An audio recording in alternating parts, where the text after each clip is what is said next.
शेतकरी बांधवांनो नमस्कार, मी Mohan Supare. Venkateshwara cooperative power and agro processing limited या संस्थेमध्ये तुमचं मनापासून सहर्ष स्वागत करतो. आपल्या संस्थेचे chairman black cat commando Shri doctor Shivaji Shamraoji Dole sir यांच्या मार्गदर्शनाखाली हा सगळा 528 एकरचा फार्म सुरळीतपणे चालू आहे. तर आज आपण आपल्या चिक्कूच्या बागेमध्ये आलो आहे. आपला चिक्कूचा बाग हा आपल्या चिक्कूच्या बागेची व्हेरायटी आहे आपली कालीपत्ती. तर या कालीपत्ती व्हेरायटीचं वैशिष्ट्य म्हणजे ही व्हेरायटी लागवडीपासून 4 ते 4.5 वर्षापासून हे याचं बहार पकडणं चालू होऊन जाते. जवळपास आपल्या झाडाला 3 ते 3.5 वर्ष झाले आहे. आता आपण पुढल्या इयरला याला पकडणार आहे, म्हणजे आपण बहार धरणार आहे. तर या व्हेरायटीचं वैशिष्ट्य सांगायचं म्हणजे या व्हेरायटीला आपण कुठल्याच प्रकारचे केमिकल वगैरे वापरत नाही. आपण हे पूर्ण नॅचरल पद्धतीने याचं आपण संगोपन करतो.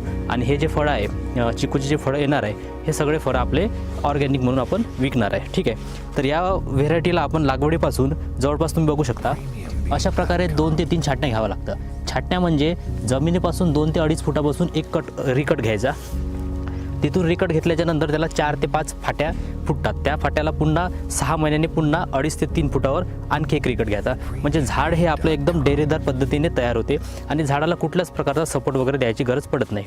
आणि ह्या बागेची आपली जे स्पेसिंग आहे, स्पेसिंग आपण 20 बाय 20 ठेवलं आहे. म्हणजे प्लांट टू प्लांट 20 आणि रो टू रो 20 या पद्धतीने आपण हे झाडाचं आपण लागवड केली आहे. तर आपल्या शेतावर तुम्ही येऊ शकता, व्हिजिट करू शकता आणि आपली जी बाग आहे चिक्कूची तुम्ही बघू शकता.